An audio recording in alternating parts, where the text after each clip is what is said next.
तो देखो यार, स्कूल में हमें हिस्ट्री, ज्योग्राफी, अलजेब्रा ये सब कुछ सिखाया गया, बट एक चीज जो कि सबसे ज्यादा जरूरी थी उसके बारे में एक भी चैप्टर नहीं था, और वो चीज थी मनी।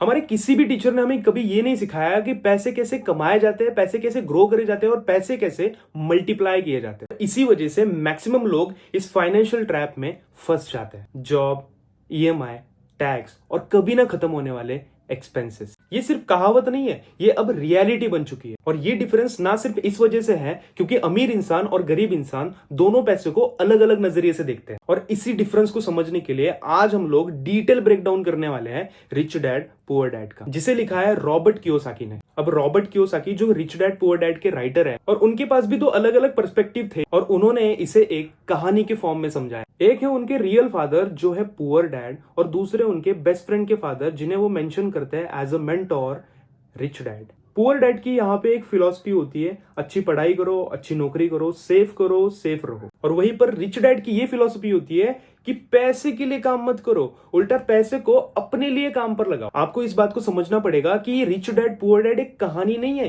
ये पूरा ब्लूप्रिंट है आपको आपके फाइनेंशियल फ्रीडम की तरफ जाने का। अब यहाँ पे ना एक सवाल आता है वीडियो को कंटिन्यू करने से पहले कि क्या तुम और एक वीडियो देखने के लिए आए हो या फिर खुद को फाइनेंशियली एजुकेट करने के लिए आए हो। और अगर सेकेंड ऑप्शन तुम्हारा है तो फटाफट से इस वीडियो को लाइक करो फॉर द एल्गोरिथम एंड इस वीडियो को 1.25x पर प्ले करो फॉर द बेटर एक्सपीरियंस।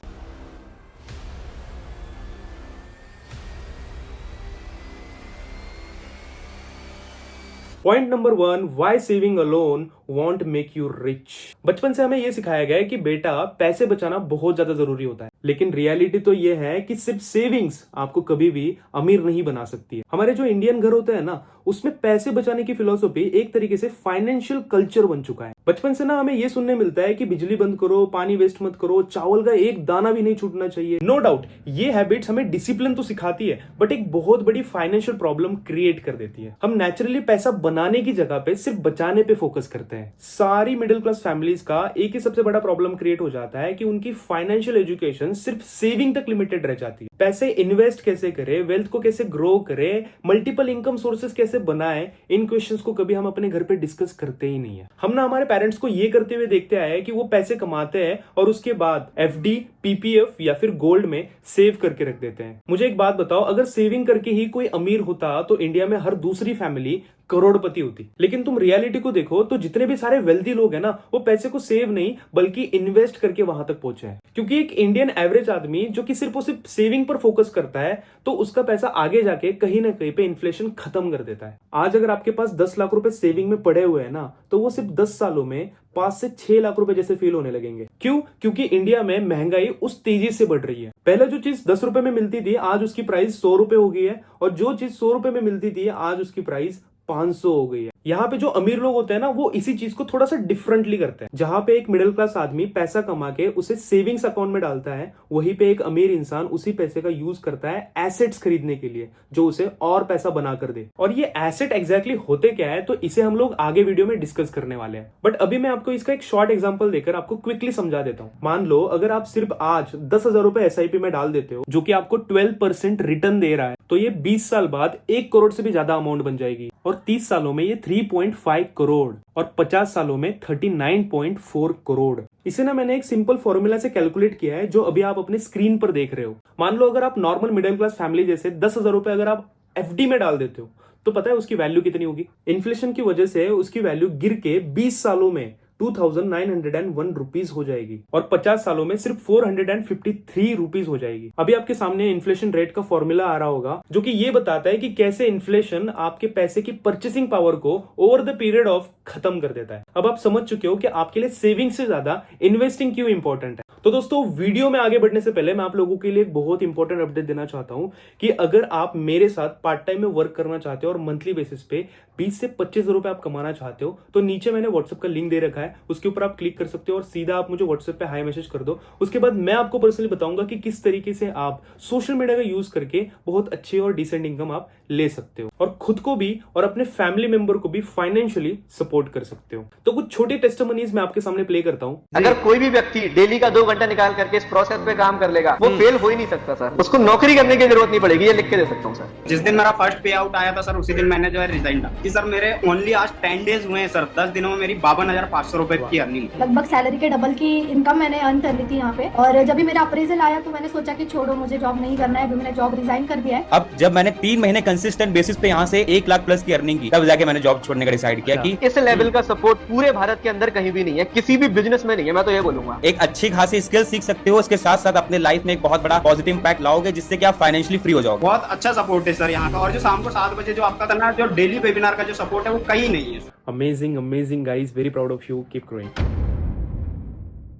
तो बिना टाइम वेस्ट करे अभी के अभी लिंक के ऊपर क्लिक कीजिए और मुझे मैसेज कीजिए। मैं या फिर मेरी टीम आपको जल्दी से जल्दी गाइड करेगी और बताएगी कि किस तरीके से आप स्मार्टली ग्रो कर सकते हो। तो अब आप बेसिक तो समझ चुके हो कि इन्वेस्टिंग आपके लिए क्यों ज्यादा इंपॉर्टेंट है, और अब हम ये समझते हैं कि आप कहां पर इन्वेस्ट कर सकते हो। Here comes point number 2, assets versus liabilities. तो यहां पर ना मैं आपसे एक सवाल पूछना चाहता हूं कि मान लो आपके पास 20 लाख रुपए कहीं से तो आते हैं। अब मैं आपके सामने 2 ऑप्शंस रखता हूं, एक घर लेने का और दूसरा टॉप एंड थार लेने का। हो सकता है कि बहुत सारे लोग अपने फ्रेंड्स को और अपने फैमिली मेंबर्स को फ्लेक्स करने के लिए थार ले ले, लेकिन ये ना आपके लाइफ की सबसे बड़ी गलती हो सकती है। थार लेना अगर आप चूज करते हो तो मैं इसका कैलकुलेशन आपको थोड़ा सा ब्रेक डाउन करके समझा देता हूं। मान लो आपने टॉप एंड लिया जिसकी प्राइस थी 20 लाख रुपए। फ्यूल कॉस्ट जो कि मैं 10,000 रुपए पर मंथ पकड़ रहा हूं, जो कि बियर मिनिमम है, यानी आप 6 लाख रुपए सिर्फ और सिर्फ फ्यूल में उड़ाने वाले हो। टोटल कॉस्ट हुई 26 लाख रुपीज। अब इंश्योरेंस होगा which is 15,000 rupees per year, उसके एक्स्ट्रा आप 2.5 लाख रुपीज जोड़ दो इसमें। मेंटेनेंस और सर्विसिंग होगी उसके 1.5 लाख रुपीज जोड़ दो आप इसमें। टोटल अमाउंट जो आपके गाड़ी पे लगी है वो है 30 लाख रुपीज। अब यहां पर आता है कहानी में असली ट्विस्ट। अब देखते हैं कि गाड़ी आपको क्या रिटर्न देगी। इस थार की प्राइस गिर के सिर्फ 10 लाख रुपए रह जाएगी। सीधा यहाँ पे 50% डेप्रिसिएशन लग जाएगा, यानी यहाँ पे आपका टोटल लॉस हुआ 20 लाख रुपए का। यहाँ पर आपके पैसे ना बढ़े ना घटे,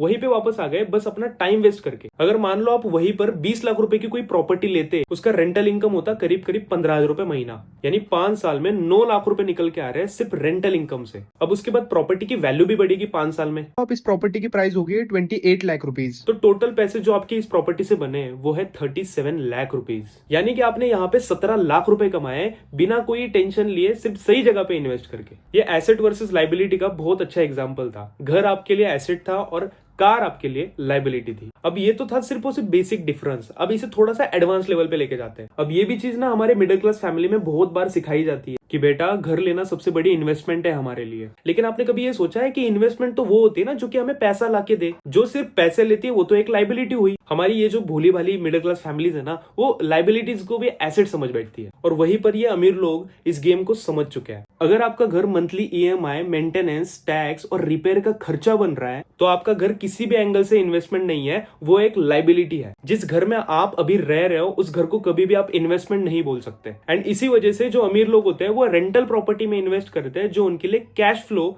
जनरेट करे। वो एक सिंपल सी स्ट्रेटेजी यूज करते हैं। वो एक प्रॉपर्टी खरीदते हैं, कुछ सालों के लिए उसे रेंट पे चढ़ा देते हैं और फिर मार्केट बूम होने पे उसे 2x 3x प्राइस पे बेच देते हैं। तो चलो मैं आपको एक खुद का एक एग्जांपल देके बताता हूँ। आज से ठीक 5 साल पहले मेरे पापा ने एक फ्लैट खरीदा था जिसकी कॉस्ट 12 लाख रुपए थी, एंड आज उसी फ्लैट की वैल्यू 30 लाख रुपए हो गई है। मतलब आज उसकी वैल्यू दुगने से भी ज्यादा हो गई है। तो अगर आज आप किसी भी एसेट के अंदर पैसा लगा रहे हो तो वो इमीडिएटली आपको प्रॉफिट बना के नहीं देगी, तो उसके लिए थोड़ा सा टाइम तो लगता है बॉस। इसी तरीके से और भी कई एसेट्स है जैसे स्टॉक्स एंड म्यूचुअल फंड्स जो कि आपको डिविडेंड और लॉन्ग टर्म में ग्रोथ देते हैं। उसके बाद आती है रियल एस्टेट जो कि आपको रेंटल इनकम देती है। उसके बाद आते हैं आपके बिजनेसेस जिससे आपका पैसा मल्टीप्लाई होता है। मैं आपको ये कहकर डराना नहीं चाहता कि गाड़ी मत लो। अगर आपको अपने शौक पूरे करने के लिए गाड़ी लेनी है तो बिंदास लो, बट स्मार्टली लो। मिडिल क्लास लोग यहाँ पर एक गलती ये कर देते हैं कि वो पहले लायबिलिटीज खरीद लेते हैं और उसके बाद जिंदगी भर उसका EMI भरते रहते हैं। और वहीं पर अमीर लोग पहले एसेट्स लेते हैं और उसी एसेट्स के रिटर्न से लायबिलिटी अफोर्ड करते हैं। उसके बाद आता है पॉइंट नंबर 3,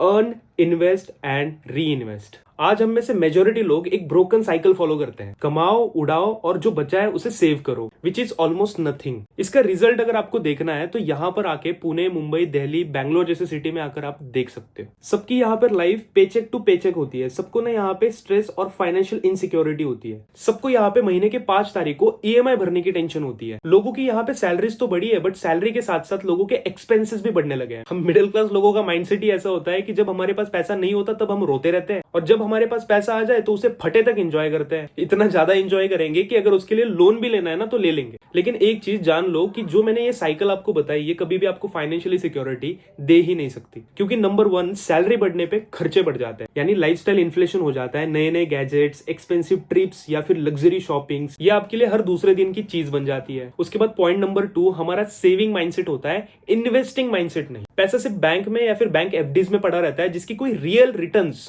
होते ही नहीं भाई। और उसके बाद पॉइंट नंबर 3, जब तक हमें पता लगता है कि भाई इन्वेस्टमेंट करना चाहिए, तब तक बहुत ज्यादा टाइम निकल जा चुका होता है भाई लोग। और उसी वजह से जो कंपाउंडिंग का आपको टाइम के हिसाब से एडवांटेज मिलने वाला था वो बहुत ज्यादा कम हो जाता है। और वहीं पे रिच डैड का थोड़ा सा फॉर्मूला अलग है। उनके पास ना 5 स्टेप मनी फॉर्मूला है, विच इज कमाओ, मतलब प्राइमरी इनकम सोर्स बिल्ड करो। यहाँ पे आपके सबसे पहला स्टेप ये होता है कि एक स्ट्रॉन्ग इनकम सोर्स बिल्ड करना जो कि आपको एक स्टेबल कैश फ्लो लाके दे। ये हो सकता है कि आपकी जॉब से आए, फ्रीलांसिंग से आए, एक बिजनेस से आए या फिर साइड हसल से आए। हमारा मिडिल क्लास ना यही पे अटक जाता है, बट इसके बाद तो एक्चुअल गेम स्टार्ट होता है। पॉइंट नंबर 2 आता है इन्वेस्टिंग। सिर्फ मेहनत करके कुछ नहीं होगा, जैसे ही आपके अकाउंट में पैसा आता है उसे वापस से काम पे लगाओ। हर महीने एक फिक्स परसेंटेज आपके इन्वेस्टमेंट पे जाने चाहिए। नंबर 3, जितने जल्दी हो सके उतने जल्दी पैसिव इनकम बनाओ। आपका इन्वेस्ट किया गया पैसे से और पैसा जनरेट होना ही चाहिए। और उसके बाद आता है पॉइंट नंबर 4, री इन्वेस्ट द प्रॉफिट। उस पैसे को इन्वेस्ट करने के बाद जो भी आपके पास रिटर्न्स आए, यानी जो भी आपके पास प्रॉफिट आए, उसे फिर से लगा दो ग्रो करने के लिए। बहुत सारे लोग यहाँ पे एक गलती कर देते हैं कि जैसे ही उनको प्रॉफिट आने लग जाता है उसे वो उड़ाने लग जाते हैं, खर्च करने लग जाते हैं। ये जो अमीर लोग होते हैं ना, इनकी बुद्धि ज्यादा स्ट्रांग होती है, क्योंकि ये जितना भी प्रॉफिट कमाते हैं उसको री इन्वेस्ट करते हैं और भी ज्यादा पैसा बनाने के लिए। अब जो ये मैं बार बार फाइनेंशियल फ्रीडम बोल रहा हूँ, इसका ये मतलब नहीं है कि आप महीने का करोड़ रुपए कमाने लग जाओ। फाइनेंशियल फ्रीडम कब आती है? जब आप अपने मंथली एक्सपेंसेस से 2 या 3% ज्यादा पैसा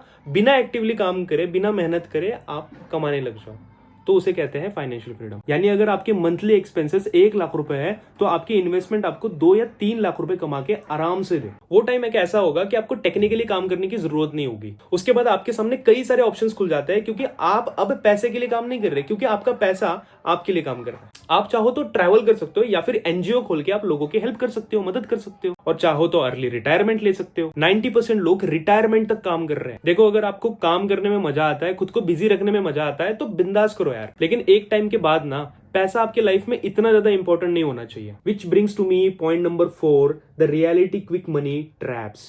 मिडिल क्लास लोगों का एक माइंडसेट होता है कि उन्हें ना जल्दी अमीर बनना है। इस पॉइंट में ये कहा गया है कि एक मिडिल क्लास इंसान का जो माइंडसेट होता है ना, वो ये होता है कि मुझे ऐसी ट्रिक चाहिए, ऐसी टिप्स चाहिए कि जहां से मैं जल्दी अमीर बन सकूं। और वहीं पे रिच माइंडसेट वाले वो ये सोचते हैं कि मुझे एक स्ट्रॉन्ग वेल्थ सिस्टम चाहिए जो कि लॉन्ग टर्म में ग्रो करे। इन दोनों चीजों में जमीन आसमान का डिफरेंस है। मैं ये चीज हर रोज देख रहा हूँ कि आज के टाइम पे हर दूसरा बंदा गेट रिच क्विक वाली मनी स्कीम्स के पीछे भाग रहा है। Betting apps, day trading, lottery, MLM और ये जो गेट रिच वाले कोर्सेस होते हैं ना, हर कोई शॉर्टकट ढूंढ रहा है। लेकिन 2 मिनट रुककर कोई ये नहीं सोच रहा कि क्या लाइफ में सच में शॉर्टकट होता है। अगर क्विक मनी का कोई फॉर्मूला होता तो हर दूसरा बंदा अमीर होता। और सच बात तो यह है कि 99% लोग इन ट्रैप्स में फंस के अपना और भी ज्यादा पैसा गवा देते हैं। इन ट्रैप्स को कुछ भी हो जाए ना, अवॉइड करो। लोग भले ही उनकी ऑडी, मर्सिडीज, BMW और रोल्स रॉयस दिखा दे, उनको कहो कि तुम्हारी गाड़ियां तुम्हारे पास ही रखो, क्योंकि इस प्रोसेस में ना आपका टाइम लगता है और लगना भी चाहिए, क्योंकि आपको तभी तो एक एक रुपए की अहमियत समझ में आएगी। Point number 5, how the rich pay for taxes, that too legally. अगर आप जॉब करते हो ना तो आप ये साइकिल फॉलो करते हो। सबसे पहले तो आपको सैलरी मिलती है, उसके बाद गवर्नमेंट उसमें से कुछ टैक्स कट कर लेती है और फिर बचा हुआ पैसा आप खर्च करते हो। अब जब आप जो कोई भी पैसा खर्च कर रहे हो ना, तो उसमें भी गवर्नमेंट के टैक्सेस इन्वॉल्व है। मतलब आपकी कमाई का पहला हिस्सा और दूसरा हिस्सा दोनों गवर्नमेंट लेके चली जाती है। अब ये अमीर लोग क्या स्ट्रेटेजी यूज करते हैं, जो बिजनेस ओनर्स होते हैं या फिर इन्वेस्टर्स होते हैं, ये अलग सिस्टम यूज करते हैं। ये पहले अपने खर्च को एडजस्ट करते हैं और उसके बाद जो बचता है उसको टैक्स में दे देते हैं। एग्जाम्पल के लिए मान लो कि एक मिडिल क्लास आदमी महीने का 1 लाख रुपए कमा रहा है। उसके बाद वो सबसे पहले इस पे टैक्स भरेगा, जो कि एग्जाम्पल के तौर पे मान लो कि 20,000 हो गया। अब उसके पास बचेंगे सिर्फ 80,000 रुपीज खर्च करने के लिए। यहाँ पे अमीर इंसान एग्जैक्टली उसका अपोजिट करता है। मान लो अमीर इंसान ने भी महीने के 1 लाख रुपए कमाए। सबसे पहले वो अपने बिजनेस के नाम पे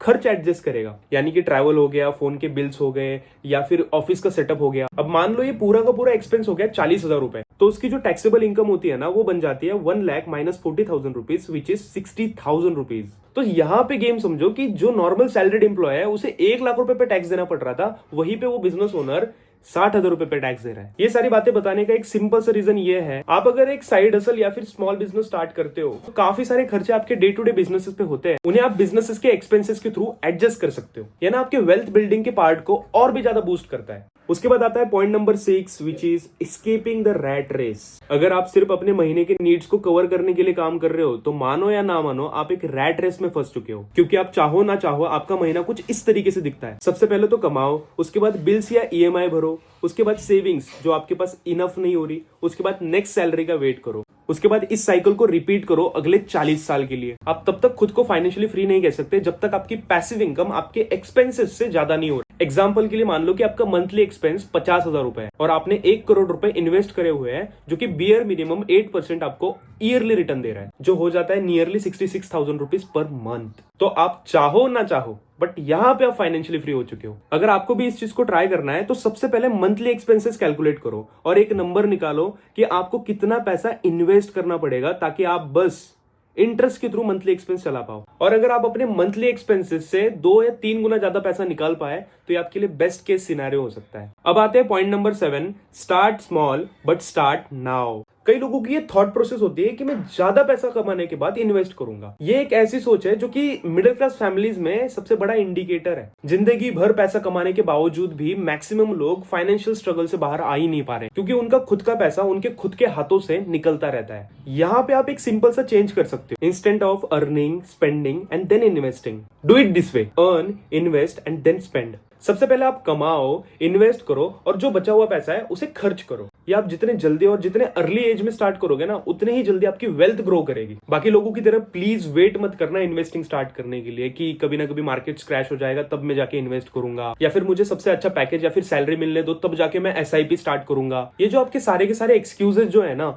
ये सिर्फ फाइनेंशियल डिले क्रिएट करते हैं। The reality is best time to start investing was yesterday and second best time is today. Please बाकी लोगों की तरह आगे चल के ये मत कहना कि यार काश मैंने पहले स्टार्ट किया होता तो कितना अच्छा रहता। You need to start small, you need to start now. और इसी के साथ हम इस वीडियो के एंड तक पहुंच चुके हैं। तो अभी मैं आपको क्विकली समरी दे देता हूं कि हमने रिच डैड पुअर डैड से क्या फाइनेंशियल लेसन सीखे हैं। नंबर 1, सिर्फ आप सेविंग से अमीर नहीं बनोगे, इन्फ्लेशन आपके पैसे को कम करता ही रहेगा। इसलिए अमीर लोग पैसे को इन्वेस्ट करके उसे ग्रो करते रहते हैं। Point number 2, assets versus liability को समझो, क्योंकि रियल एसेट्स वो होते हैं जो कि आपके जेब में पैसा डाले ना कि निकाले। पॉइंट नंबर 3, अपने मनी फ्लो को सबसे पहले सही करो। सबसे पहले कमाओ, उसके बाद इन्वेस्ट करो, उसके बाद पैसिव इनकम बनाओ और फिर वापस से री इन्वेस्ट करो और उसके बाद फाइनेंशियल फ्रीडम पाओ। Point number 4, quick money trap से बचो। एक दिन में, एक रात में अमीर बनने वाले इन्वेस्टमेंट जो होता है ना, वो आपको और भी ज्यादा लॉस देंगे। इसी वजह से स्मार्ट इन्वेस्टर्स पेशेंस के साथ वैल्यूएबल एसेट्स बाय करते हैं। अंबानी एक रात में अंबानी नहीं बना,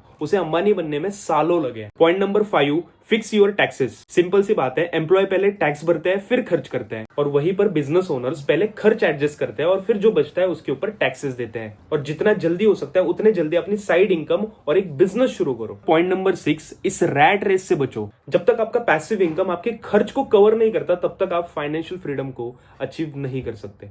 तो नए नए पैसिव इनकम स्ट्रीम्स को जनरेट करने पे फोकस जरूर करना। और अगर आपको पैसिव इनकम अर्न करनी है या फिर जनरेट करनी है ओवर द टाइम अच्छे से मेहनत करके, तो नीचे मैंने मेरा व्हाट्सएप का लिंक दे रखा है, उसके ऊपर आप क्लिक करके सीधा आप मेरे व्हाट्सएप पे आओगे। मैं आपको गाइड करूंगा कि किस तरीके से आप अपनी पैसिव इनकम बिल्ड कर सकते। And last point, start small but start now. जितने जल्दी इन्वेस्ट करोगे उतने जल्दी आप अपनी वेल्थ बिल्ड कर पाओगे। जैसे मैंने आपको वीडियो में एग्जाम्पल के थ्रू बताया है कि कैसे छोटी से छोटी इन्वेस्टमेंट भी आपके करोड़ों रुपए में कन्वर्ट हो सकती है। तो इसी के साथ लास्ट में मैं आपको और एक बार याद दिला दूं, अगर आप सच में पार्ट टाइम में बहुत अच्छी इनकम करना चाहते हो, पैसिव इनकम लेना चाहते हो, ग्रोथ करना चाहते हो और अच्छे से मेहनत करके अपना फ्यूचर सिक्योर करना चाहते हो, अपने फैमिली मेंबर को फाइनेंशियली सपोर्ट करना चाहते हो, तो नीचे मैंने अपना व्हाट्सएप लिंक दे रखा है। लास्ट बार बोल रहा हूँ, क्लिक करिए और मेरे को आप मैसेज कीजिए। मैं या फिर मेरी टीम आपको जल्दी से जल्दी कांटेक्ट करके गाइड करेगी कि कैसे आप मेरे साथ ग्रो कर सकते हो। तो फाइनली दोस्तों, अगर आपको ये वीडियो बहुत अच्छी लगी है तो वीडियो को लाइक कर देना, चैनल को सब्सक्राइब कर देना और कमेंट में आप मुझे बता सकते हो कि अगली वीडियो आपको किस टॉपिक के ऊपर चाहिए। तो तब तक के लिए keep growing, keep shining and keep hustling दोस्तों। Bye bye.